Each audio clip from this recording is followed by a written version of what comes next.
Assalamualaikum warahmatullahi wabarakatuh. Perkenalkan, nama saya Fadli Dai Ramadan, mahasiswa Administrasi Publik kelas 1A Universitas Malikul Saleh. Pada video kali ini saya akan menjelaskan tentang perencanaan. Baiklah, mari kita masuki materi tersebut. 1. Pengertian perencanaan menurut para ahli. Menurut Eriswandi, perencanaan adalah suatu proses penentuan tujuan organisasi dan kemudian menyajikan dengan jelas strategi-strategi, taktik-taktik, dan operasi yang diperlukan untuk mencapai tujuan organisasi secara menyeluruh.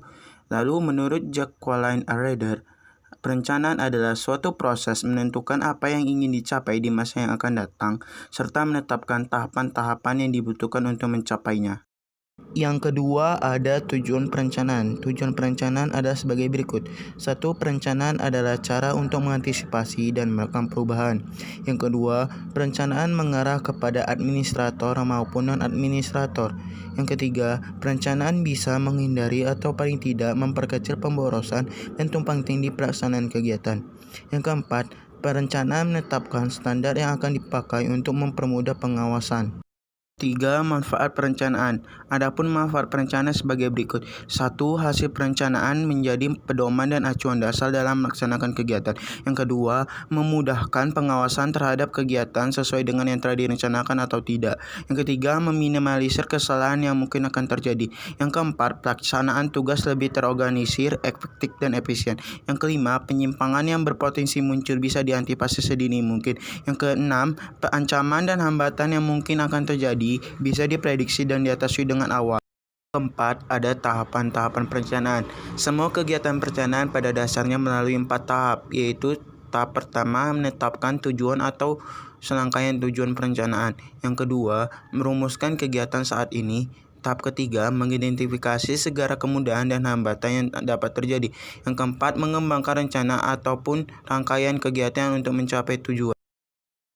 5. Jenis-jenis perencanaan. Jenis-jenis perencanaan terbagi atas 3, yaitu yang pertama, perencanaan berdasarkan ruang lingkup, yang dibagi lagi atas 3, yaitu rencana strategis, yaitu suatu perencanaan yang di dalamnya terdapat uraian mengenai kebijakan jangka panjang dan waktu pelaksanaan yang cukup lama.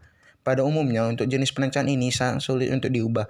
Lalu ada rencana taktis, yaitu salah satu perencanaan yang di dalamnya terdapat uraian kebijakan yang bersifat jangka pendek dan mudah disesuaikan dengan aktivitas selama tujuannya masih sama. Lalu ada rencana terintegrasi, yaitu sebuah perencanaan yang di dalamnya terdapat penjelasan secara menyeluruh dan sifatnya terpadu. Kedua, ada perencanaan berdasarkan tingkatan yang terbagi atas 3, yaitu rencana induk, yang merupakan segala perencanaan yang hanya fokus pada kebijakan organisasi dengan tujuan jangka panjang dan memiliki ruang lingkup yang luas. Lalu ada rencana operasional, yaitu berbagai perencanaan yang berfokus pada pedoman atau petunjuk pelaksanaan dari program-program organisasi.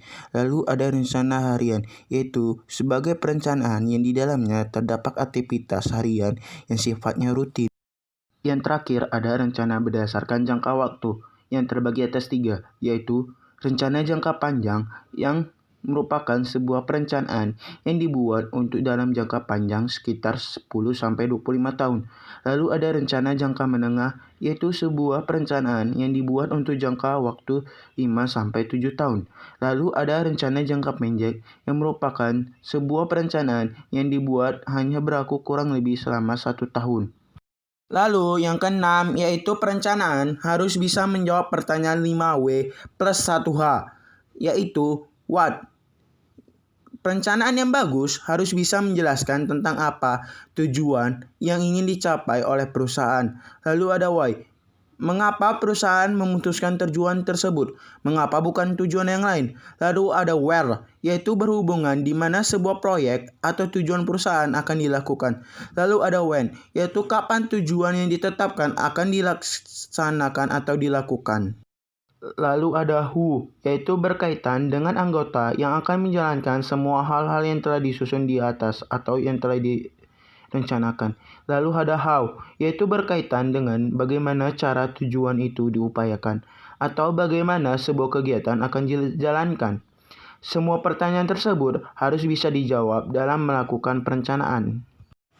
Nah, dapat kita simpulkan bahwa dengan perencanaan yang baik, suatu perusahaan akan berjalan dengan baik, di mana perencanaan sendiri adalah tahapan terpenting dalam fungsi manajemen dalam melaksanakan perusahaan.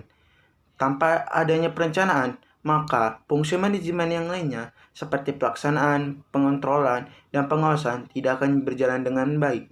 Di mana ketika fungsi manajemen yang lainnya itu harus berpedoman dari perencanaan. Oleh sebab itu, apabila perencanaan tidak baik, maka kemungkinan fungsi-fungsi manajemen yang lain akan terganggu. Baiklah, sampai sini sajalah video saya. Jika saya ada kesalahan kata, mohon dimaafkan. Wassalamualaikum warahmatullahi wabarakatuh.